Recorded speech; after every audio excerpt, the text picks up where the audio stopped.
নমস্কাৰ। আজি ইংৰাজী নৱবৰ্ষৰ 2026 প্ৰথম দিন 1 জানুৱাৰী।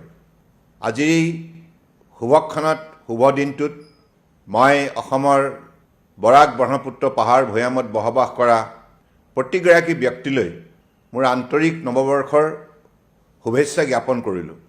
জ্যেষ্ঠসকললৈ মই গভীৰ শ্ৰদ্ধা নিবেদন কৰিছোঁ। মই আশা ৰাখিছোঁ যে যোৱা এটা বছৰে 2025ত আমি সকলোৱে মিলি যেনেধৰণে পৰিশ্ৰম কৰিলোঁ তাৰ ফলশ্ৰুতিত আজি অসম ৰাজ্যৰ লগতে সমগ্ৰ ভাৰতবৰ্ষই বিশ্বৰ বুকুত এটা সুকীয়া পৰিচয় বুটলিবলৈ সক্ষম হৈছে। সফলতাৰে মাননীয় প্ৰধানমন্ত্ৰী নৰেন্দ্ৰ মোদী ডাঙৰীয়াৰ নেতৃত্বত আজি ভাৰতবৰ্ষই বিশ্বৰ বুকুত নতুন নতুন অভিলেখ সৃষ্টি কৰিছে বিভিন্ন কৰ্মক্ষেত্ৰত।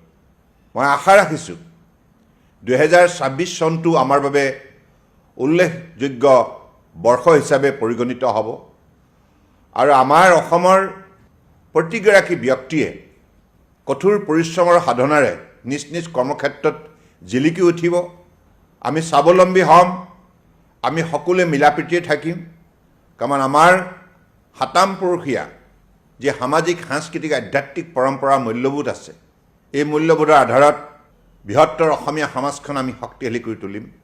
মই সকলোৰে মংগল কামনা কৰিলোঁ, ঈশ্বৰৰ ওচৰত প্ৰাৰ্থনা জনাইছোঁ প্ৰতিগৰাকী ব্যক্তিয়ে সদায় সুস্থ হৈ থাকক, সুন্দৰ হৈ থাকক, সক্ৰিয় হৈ থাকক, সতেজ হৈ থাকক।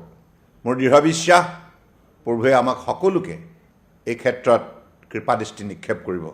আপোনালোক সকলোৰে জীৱন সুখেৰে ভৰি পৰক, আনন্দময় হওক আৰু মিলাপ্ৰীতিয়ে বৰ অসমৰ শক্তি বৃদ্ধি কৰাৰ কামত আত্মনিয়োগ কৰক।